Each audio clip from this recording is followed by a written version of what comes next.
TNT.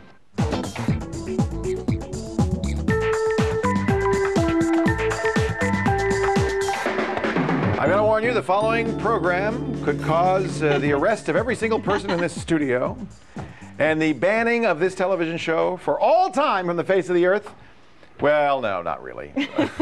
Only if the movie studios get their way. But they're not in charge yet. If you buy a DVD, in my opinion, you own it, and you should be able to do things like put it on your hard drive because you want to take it on the road with you, or put it in one of these new big network-attached media servers so that you don't have to.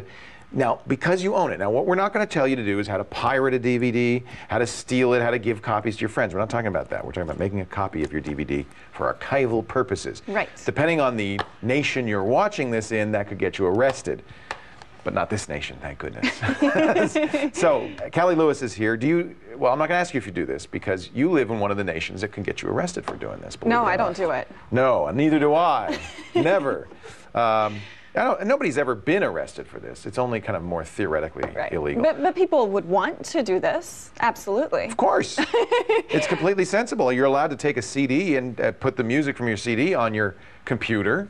You should be able to do the same with your movies. Exactly. So and how, you know, for though? purposes of going on a trip or something, taking 10 DVDs with you would be a great thing. But I would love to be able to move over my 1,500 DVD collection over onto a dedicated, something like that. Wow. You like buying movies? Like buying movies, See, yes. this is a perfect example. Movie industry makes a lot of money off Callie Exactly. Lewis. Why would you care? She's going to buy more. Right. I'm always going to buy them. But I would love to have a dedicated hard drive, like a Mac Mini or something, to just have them all on there so I don't have to keep opening the cases. And they do throw up a roadblock, though, because this is copy protected. Right. So how do we get around that? Well, Drive-In actually is a great one because once you put it in, the Macintosh. This is from the people who do Flip for Mac. Yeah. Flip for Mac products are always great. I love them. They know what they're doing. They do. I can't get the DVD. Here, Leo. Can I get it out for you?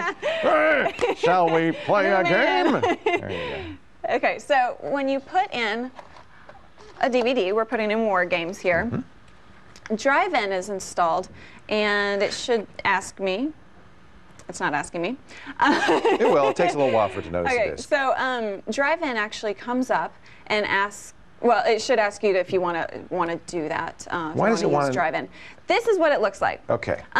Drive-In will actually copy over everything, all of the special features, the whole movie, and also the copy protection. So it's moving everything over. It's just a copy. So you can actually fill in everything you want, all the information, or you can download info. And if I can have the DVD case. Are you going to enter in the ISBN number? That's kind of neat. 61670. And this is going slow. Sorry, I can't type fast. The UPC, actually. Okay. The UPC. And see here, I haven't put in the last number, and it tells me I haven't. So we'll go grab that.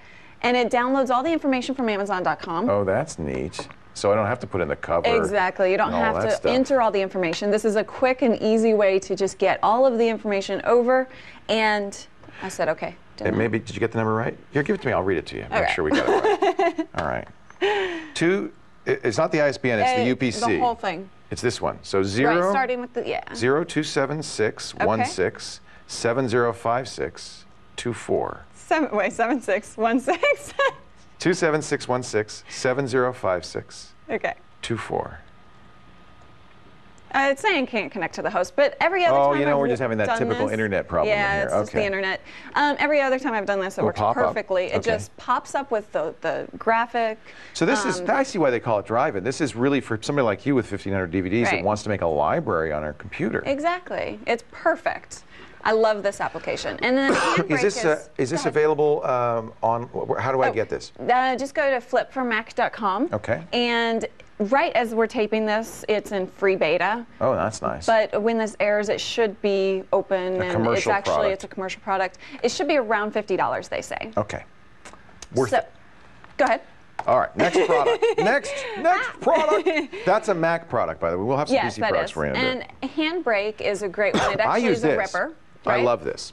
And so it has far fewer features. For instance, it doesn't go out on the internet and do anything. Right. In fact, it names everything movie. You have to name it.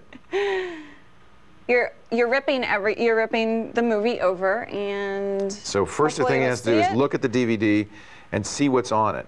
Now, one of the things that this does that I love is you don't have to get all of the extra features. Right. You can just get the movie. You can just get the movie, and you can also you can tell you want. It does iPod versions, H.264, PSP right. versions. You have a lot of customization on that, and then you just rip. It takes ripping. It takes a while. It takes pretty much the amount of time of the movie itself. It depends on the speed of the machine.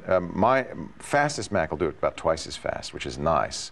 Yeah. But the advantage is they're smaller files, so you can easily get 10 movies on there. It's about a gigabyte a movie, maybe a little bit less. A little bit less megabytes. in this case. Yeah. So you can get a whole bunch of movies on a single hard drive. And that's what I use Handbrake when I travel.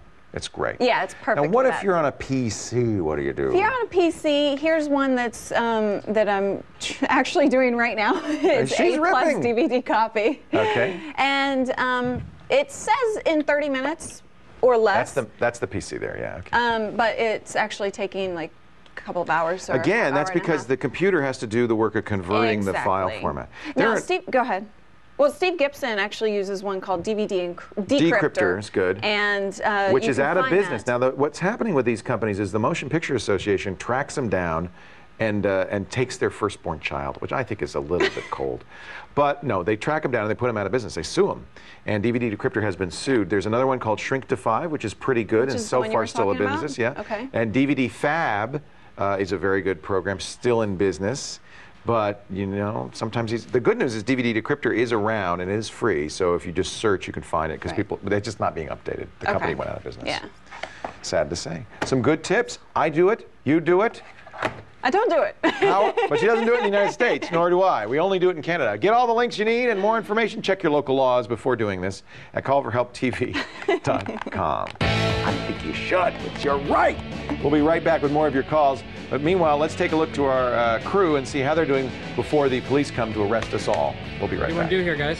Just go one shot, 10.